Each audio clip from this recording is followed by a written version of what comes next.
여러분, 우리는 왜 이렇게 끊임없이 싸우는 걸까요? 그리고 이 싸움을 정말 멈출 수는 있는 걸까요? 오늘 신과 나눈 이야기라는 텍스트를 바탕으로 전 세계의 분쟁을 끝낼 수 있는 아주 흥미로운 관점을 한번 제대로 파헤쳐 보겠습니다. 자, 이 자료는 바로 이 근본적인 질문에서부터 출발해요. 어떻게 하면 전쟁을 영원히 멈출 수 있을까?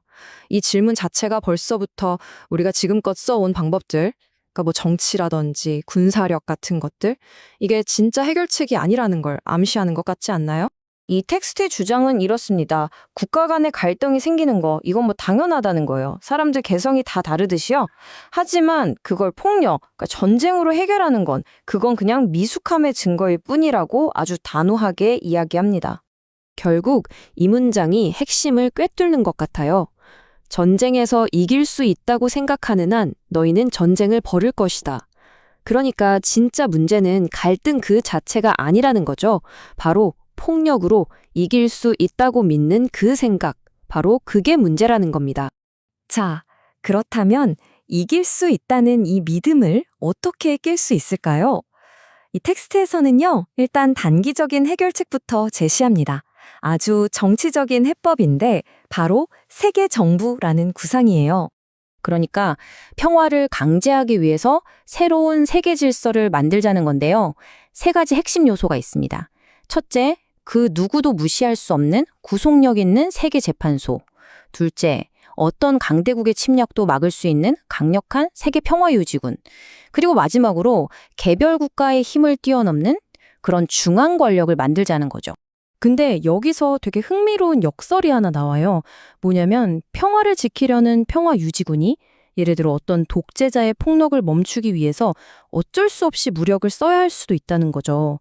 텍스트는 이걸 신성한 이분법이라고 부르는데요. 그러니까 궁극적인 평화를 위해서는 때로는 평화롭지 않은 방법을 써야만 하는 순간도 있다는 걸 인정하는 셈입니다. 자, 이 표를 보시면 이 구상이 가진 핵심적인 긴장 관계가 한눈에 들어옵니다. 이게 정말 재미있어요. 한쪽에서 강대국들이 이걸 잃으면 어떡하지 하고 두려워하는 것들 있잖아요. 일방적인 권력이라던가 자원 독점 같은 거요. 근데 그게 바로 약소국들한테는 그야말로 구원으로 여겨진다는 거죠.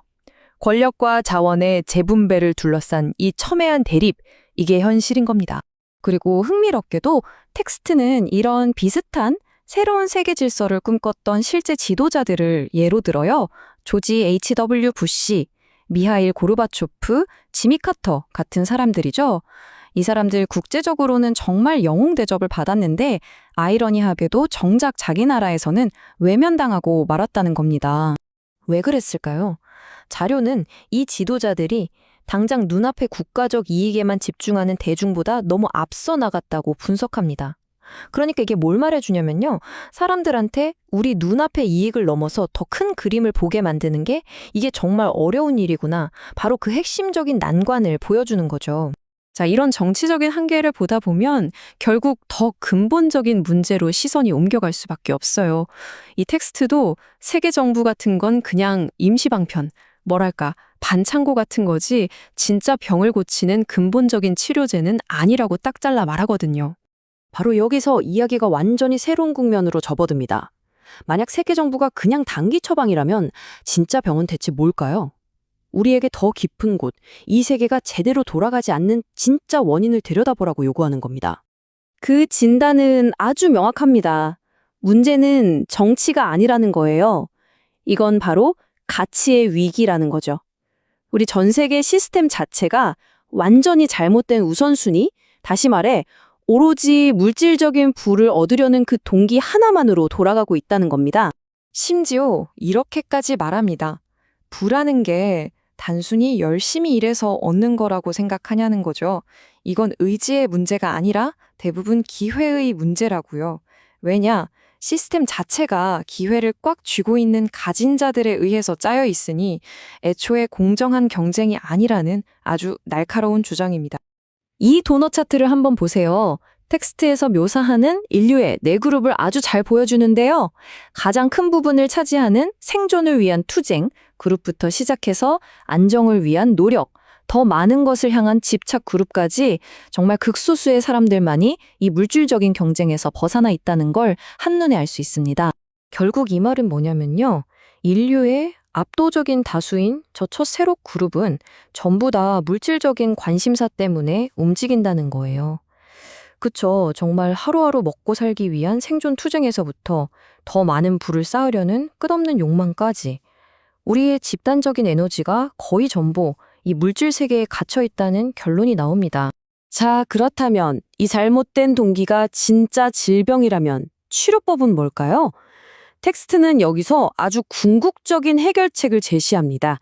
그건 바로 우리 의식의 근본적인 전환입니다. 그리고 그 해결책은 우리 스스로에게 아주 기본적인 질문을 던지는 것에서부터 시작해요. 여러분, 더 나은 삶이라는 게 대체 뭘 의미하는 걸까요? 이 표를 보시면 그 차이가 명확하게 보입니다.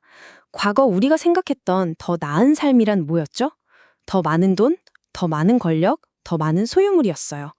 그런데 새로운 더 나은 삶은 그런 게 아니라 존재의 더 웅장한 표현이라고 말합니다. 삶을 그냥 태어나서 죽는 과정으로 보는 게 아니라 영원히 계속되는 하나의 과정으로 보는 거죠. 이렇게 우리가 노력하는 이유 자체가 바뀌면 모든 게 바뀐다고 이 텍스트는 말합니다. 우리의 관심이 육체에서 영혼으로 뭔가를 하는 것, doing에서 그냥 존재하는 것, being으로, 그리고 땅의 것을 얻는 것에서 하늘의 것을 경험하는 것으로 완전히 옮겨간다는 거죠. 그렇게 되면 우리의 새로운 동기는 완전히 달라집니다. 바로 신성, 그 자체를 이 땅에서 물질적으로 표현해내는 것. 다시 말해서 외부의 불을 쌓는 게 아니라 우리 안에 있는 참된 자신, 그 내면의 신성을 표현하는 게 삶의 궁극적인 목표가 된다는 뜻입니다. 한번 상상해 보세요. 위대함은 더 이상 한 사람이 얼마나 많이 축적했는가로 평가되지 않을 것이다. 이 새로운 의식 속에서는요, 우리가 지금껏 성공이라고 불렀던 것의 기준 자체가 완전히 180도 뒤바뀌는 겁니다. 그리고 이게 가져올 실질적인 결과는 정말 엄청납니다. 세계의 모든 자원은 누구 한 사람의 것이 아니라 모두의 것이 되고 모든 사람의 기본적인 필요가 충족되는 세상. 결국 이 영적인 전환이야말로 그토록 많은 갈등의 씨앗이었던 빈곤과 불평등을 끝낼 수 있다는 희망을 우리에게 보여주는 거죠. 그래서 오늘 분석은 마지막으로 우리 각자에게 이 깊은 질문 하나를 남깁니다. 그렇다면 우리 각자가 생각하고 추구하는 위대함의 정의는 과연 무엇일까요? 한 번쯤 진지하게 고민해 볼 문제인 것 같습니다.